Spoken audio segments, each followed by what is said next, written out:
Being home alone can be peaceful, a chance to relax and have the whole place to yourself.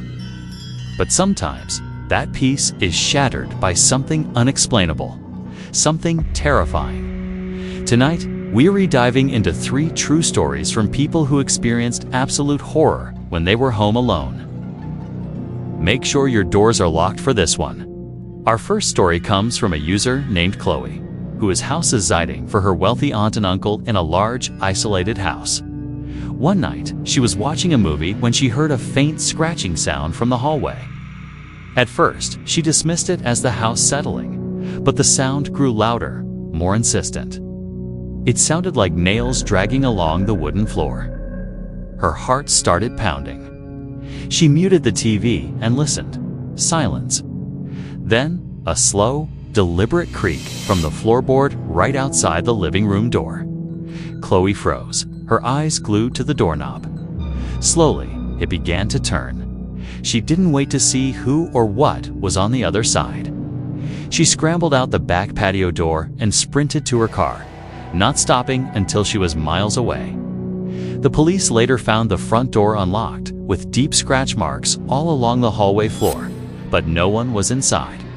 Her aunt and uncle had sworn they locked everything before they left. Next up, we have a story from Mark, who was 16 at the time. His parents went out for the evening, leaving him to finish his homework. He was in his room, headphones on, focused on his computer. After a while, he felt a sudden chill, the kind that makes the hair on your arms stand up. He took off his headphones and heard a soft, melodic humming coming from downstairs. It sounded like an old nursery rhyme. Mark assumed his parents had come home early and his mom was humming to herself. He called out, "Mom." The humming stopped instantly. A heavy silence filled the house. He cautiously walked to the top of the stairs and peered down. The first floor was dark and empty.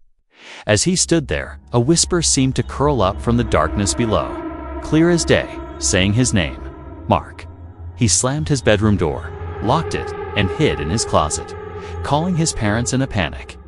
They rushed home to find nothing out of place, but Mark swears he will never forget that disembodied voice calling for him from the shadows.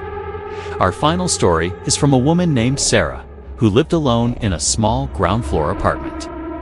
One evening, she was getting ready for bed when she noticed her reflection in the dark window of her bedroom. But something was wrong. Behind her own reflection, another face was looking back at her. A pale, gaunt face with dark, hollow eyes, just standing there in her room.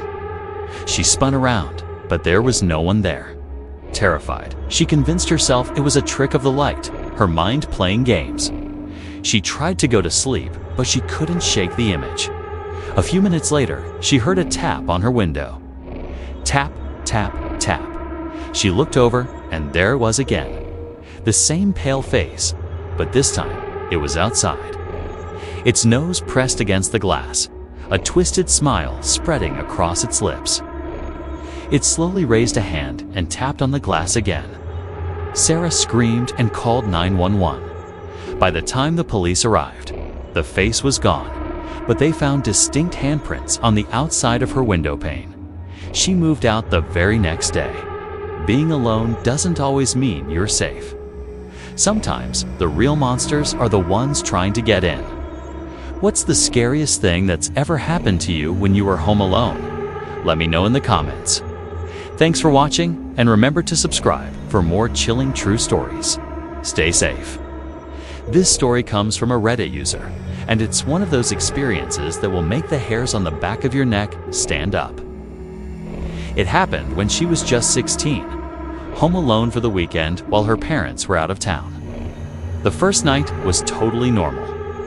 It was the second night when things took a terrifying turn. She was in her bedroom, which was on the second floor, and the only light came from her laptop screen as she browsed the internet. It was late, probably around midnight, when she heard a faint scratching sound. At first, she dismissed it. It could have been anything, right? A tree branch against the window, the house settling, an animal outside. But then the sound came again. This time, a little louder, a little more deliberate. It sounded like it was coming from downstairs. Her heart started pounding. She muted her laptop, straining her ears to listen. Silence. For a full minute, there was nothing. She almost convinced herself she'd imagined it. Then, she heard a soft thud, like something had been gently set down on the hardwood floor in the living room directly below her. That was it. That was the moment. Pure, cold fear washed over her. Someone was in her house. She knew she had to do something, but she was frozen. Her mind was racing. Should she call the police? Should she try to confront them? She was just a teenager, and the thought of facing an intruder was paralyzing. Her phone was on her nightstand, just a few feet away. Slowly, silently, she reached for it, her hand shaking so badly she could barely grip it. They were slow. Each creak of the old wooden staircase was like a drumbeat counting down her final moments. She didn't have time to call anyone. Her survival instincts kicked in. She slid off her bed and scrambled into her closet, pulling the door shut as quietly as she could. She huddled in the corner, behind a pile of winter coats, trying to control her breathing, terrified the intruder would hear the frantic thumping of her own heart.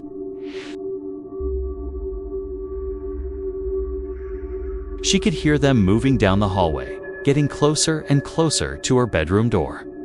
She squeezed her eyes shut, praying they would just go away. The doorknob to her bedroom began to turn. The door creaked open, and a sliver of light from the hallway cut through the darkness of her room. She held her breath, listening.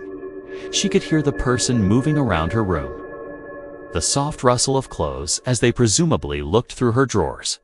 The quiet clink of objects on her desk. Then the footsteps came toward the closet. This was it. She was trapped. Instead, the person just stood outside the closet door for what felt like an eternity. She could almost feel their presence on the other side of the thin wooden door. After a few agonizingly long seconds, the footsteps turned and walked away. Back out of her room, down the stairs, and a moment later, she heard the front door quietly click shut. She stayed hidden in that closet for another hour, too terrified to move, before she finally built up the courage to call the police. When they arrived, they found the back door unlocked.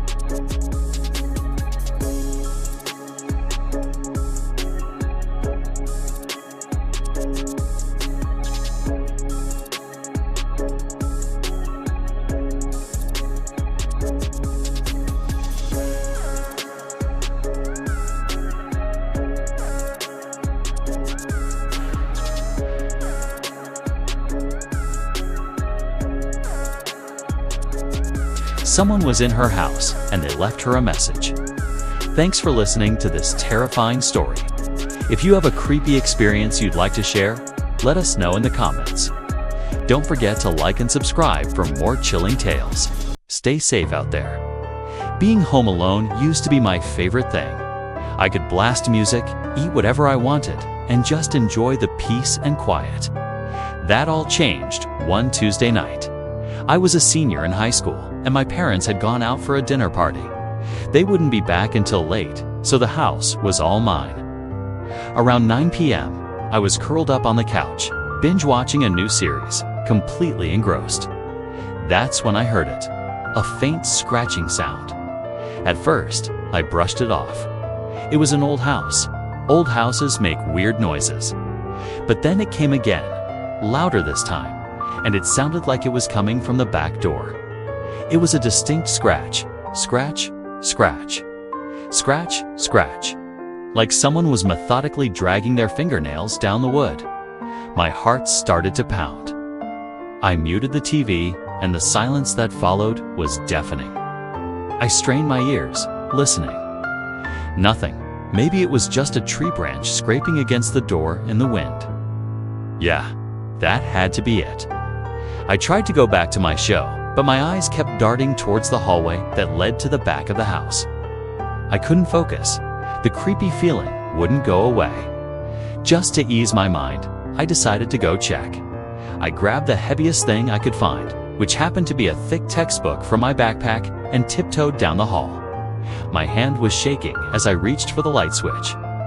I flipped it on, and the kitchen was flooded with light. Everything looked normal. I crept over to the back door and peered through the peephole. Nothing but our dark, empty backyard. I let out a breath I didn't realize I was holding. I must have been imagining things. Feeling a little foolish, I went back to the living room. I unmuted the TV and tried to get back into my show, but the mood was ruined. Every little creak of the house made me jump. About 20 minutes passed, and just as I was starting to relax again, I heard a new sound. This one was different. It wasn't a scratch. It was a soft, rhythmic thudding, and it was coming from upstairs. My blood ran cold. There was absolutely no reason for any noise to be coming from upstairs. My parents' room, my room, the guest room, all empty. The thudding continued, slow and deliberate. Thud, thud, . It sounded like it was coming from the end of the upstairs hallway. I was frozen in place, my mind racing. Was it the plumbing? The house settling? Or was someone actually up there? I knew I couldn't just sit there. I had to know what was going on. Armed with my textbook and my phone, I slowly made my way to the staircase. Each step creaked under my feet, announcing my every move. The thudding stopped the second my foot hit the first stair. Silence. Absolute, complete silence. This was worse. The silence was so much worse. It meant whatever was up there knew I was coming. I stood there for what felt like an eternity, my heart hammering against my ribs. Then, I heard a whisper. It was so faint, I wasn't sure if I'd imagined it. It sounded like it came from the top of the stairs, from the darkness of the landing. It was just a breathy, drawn-out sound, but it was enough. I didn't wait to hear another. I flew back down the stairs, fumbled with the lock on the front door, and sprinted out of the house. I didn't even grab my jacket. I ran to my neighbor's house and pounded on their door until they opened it. I was sobbing and couldn't even form a complete sentence. They called my parents, who rushed home immediately. My dad and our neighbor, both armed with flashlights, searched the entire house from top to bottom. They found nothing. No signs of a break-in. No one hiding in a closet. Nothing out of place. The back door was locked. All the windows were secure. They tried to convince me it was my imagination that the old house was just playing tricks on me. But I know what I heard. I know that feeling of not being alone. To this day, I can't be in that house by myself after dark. The memory of that scratching, that thudding, and that terrible whisper from the top of the stairs is something I will never, ever forget. Some things you just can't explain away.